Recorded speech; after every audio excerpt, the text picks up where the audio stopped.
Hey guys, my name is Gloria and welcome back to my channel. So today I just have a small mini haul of books of a few that I've gotten in the past couple of weeks, and also a couple of, well, one announcement in particular is very big for me, and there's a couple of sort of linking announcements as well that I will get to at the end of the video.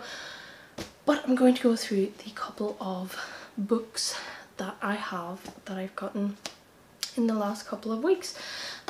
So I was lucky enough, I was just itching to get back to a bookshop, and I think it's the oldest bookshop in Dublin, and it's called Hodges Figgis, and it's not too far away from where I work. So on payday, on my lunch break, I decided I had to go.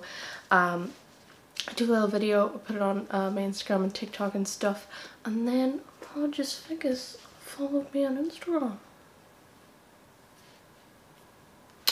Alright, but anyway, they have a small little horror section there, and I found a couple of good books there, and I bought two that day, and there's one I still need to go back and get as well.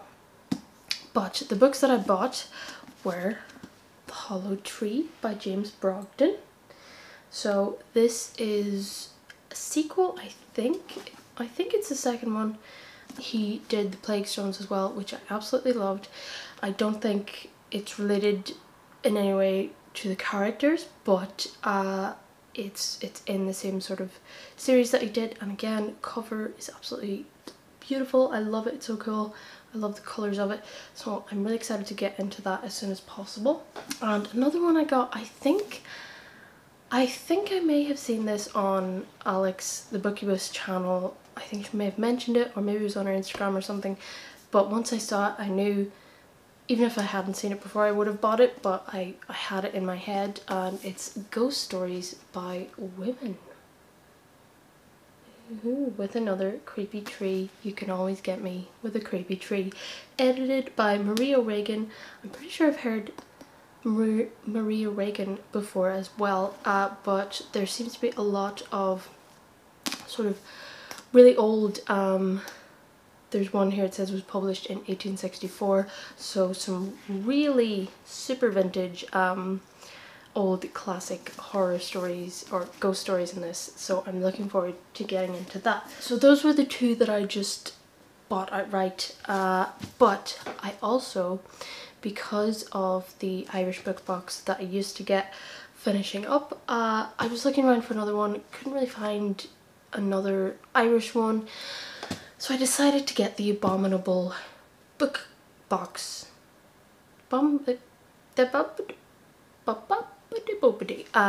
Abominable, that's it. I decided to get that, and don't worry, I'm not going to start doing unboxings of the Abominable box because I think everyone does it, and that's great, there's so many of them, but I kind of did like having one that other people didn't have, so that there was something a bit different in it, possibly different books. But I did get this one, so I'm just gonna quickly show you the cool things I got in it. So for the non-book things, I got this really cool little evil scarred priest pin. If this is a reference to a movie or a book or something, you can let me know. I don't recognize it from anywhere, but I think he's creepy and I like him. I also got a cool Misery bookmark, which I think is very cool. I did like the Misery book by Stephen King. Onto the books. I'm not sure exactly what... I've seen so many unboxings of this book box and I've never actually paid attention to the particulars of it, but I got 3 books in mine. I think sometimes you can get 2 books in a magazine. I got 3 books. One of them was wrapped up. I think that might be the vintage second-handy one. I don't know if the other 2 are brand new. However, the ones that I got were The Resident by David Jackson.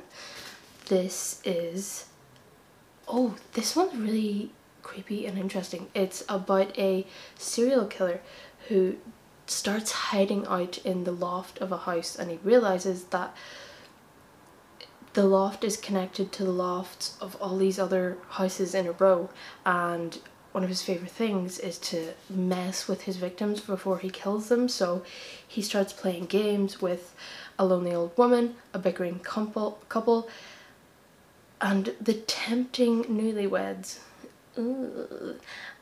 So that one is a really sort of interesting premise. I'm gonna get stuck into that. The next one I have is The Loop by Jeremy, can't read his name from here, Jeremy Robert Johnson, and it is about, it's about a frequency, a sound that shows up in this town and starts driving people crazy, and there's a group of young people trying to get out of town before the loop starts going around in their head and driving them crazy. So that, again, interesting. Another creepy tree and a creepy house on the front cover. Very much my thing. Now, as is usual with my luck with book boxes in the past few months, don't know why this keeps happening, the book that was wrapped up was The Endless Night by Richard Laymon, which I recently just read in Kindle form. And while I did enjoy it, I'm probably not going to read it again, so if anyone wants this, you can let me know. I still have the heart-shaped box, this edition that I got in the last book box by Joe Hill, up for grabs. And I have The Endless Night by Richard Laymon. If you're looking for a vintage book, I'll put my review up there as well of it. It was good, I just probably not going to read it again, so if anyone wants either of these, let me know. And on to the announcements. So I have one big announcement for me personally that has sort of led to the other two announcements that are related to my book channel. So the big announcement is that I will temporarily be relocating to America for around 6 months, from October of this year to March of next year. So this is because my boyfriend has a very good job, an actual career, whereas my day job is just the thing that pays the bills that I have to do. But it's still a very good job, and I'm still glad I have it, and I am able to take a leave of absence, a sabbatical or whatever, and go over to America with him for 6 months while he gets some training that he can bring back to Ireland with him. And it means that in order to just take leave from my job and be able to come back to it afterwards, I can't actually get a job over in America or anything. I can't work in between, so I won't have any income for those 6 months. My boyfriend's job is very good, and there's no chance that we're gonna starve to death or anything. All the necessities will be covered, but I won't have any disposable income to buy any books or anything like that, which is fine. But yeah, it's gonna be a big move. I've never been to America before, and I've never been outside of Ireland for more than 2 weeks, I think. Maybe 10 days is the most I've ever stayed outside of Ireland, so it's gonna be a huge culture shock, a bit strange for me, but I'm excited to go. It's gonna be a real opportunity and something really interesting. My boyfriend has gently encouraged me, and I am happy that he has done this. He has expressed a want that I really use the time to focus on my writing. So I keep saying that I'm working on things, that I want to get a book published and stuff, and I just haven't done it yet. And this would be a great opportunity while I'm not working, while I'm being supported, to get a book finished or get as much as I possibly can done, and I intend to do that. So there are two things that are related to this huge move for me that may affect my channel. You may have noticed in the last few videos that I have mentioned affiliate links, and there have been affiliate links for the books, and there will be affiliate links in this video as well in the description of my videos. And an affiliate link is, I've basically signed up with my Amazon account to Amazon, and if anyone is to click on those links and buy that book, I would get like 1 or 2 cents from that purchase as well.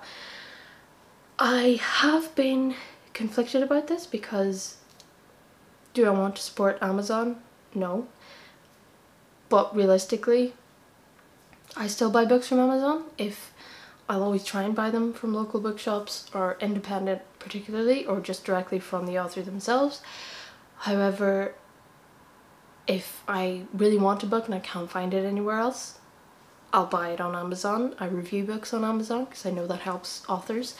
I buy a lot of Kindle books. If I don't have the money to buy it physically, or I'm not sure I want to keep it physically, I'll buy the Kindle e-version of it.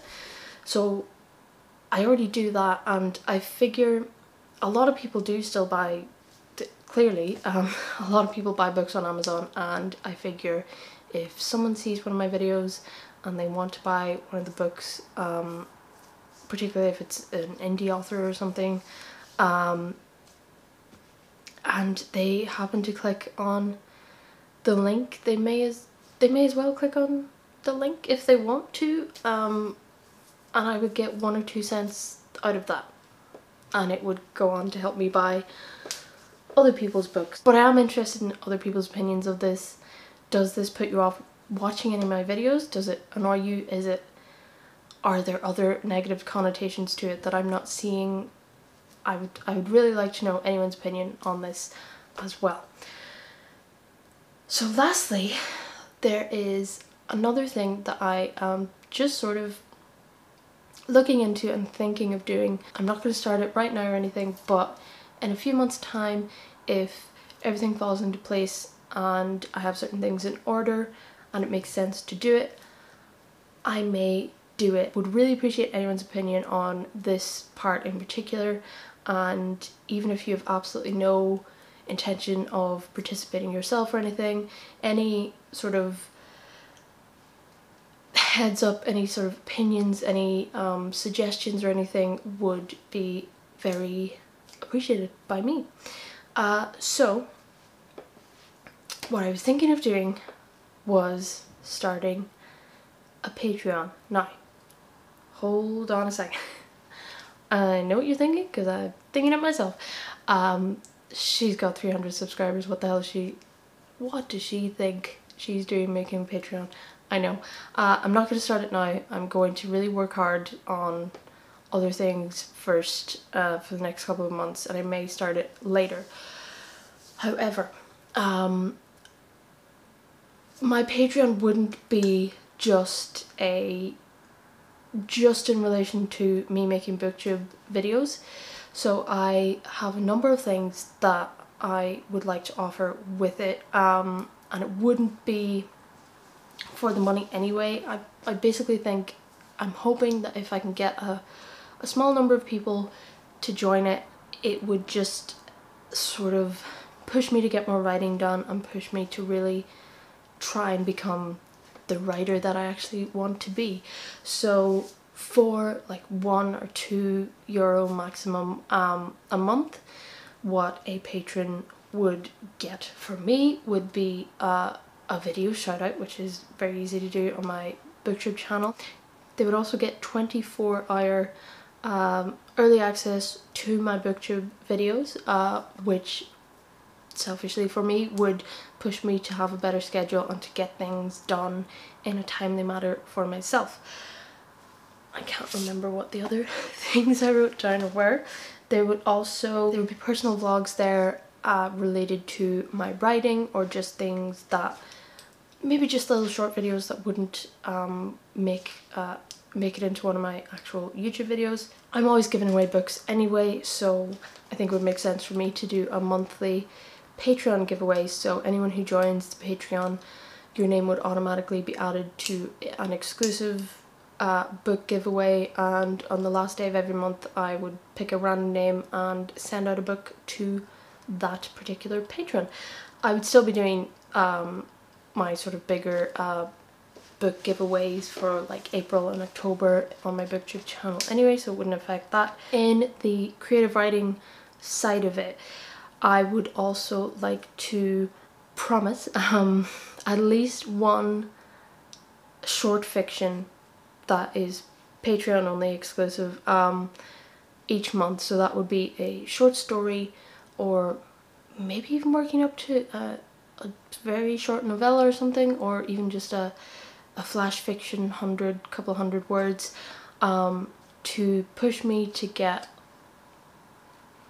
into a schedule of writing, to get stuff done, to have a deadline, to have things out there, and hopefully whoever would sign up would sort of push me, you know, if it was the last week of the month and I hadn't posted that, they would be like, hey, you promised us this, and it would be in my head, instead of me just being lazy or anything or having anxiety about it. You know, someone is paying me €1 a month and they've been promised that I will post a piece of fiction, so I'm gonna get that done. For a Patreon benefit for creative writing, I would also like to offer a critique service. So for anyone who joins and they've already published stuff, they want to publish stuff, or they just want some kind of feedback on some hobby writing they're doing or whatever, for maybe a piece up to like 4,000 or 5,000 words.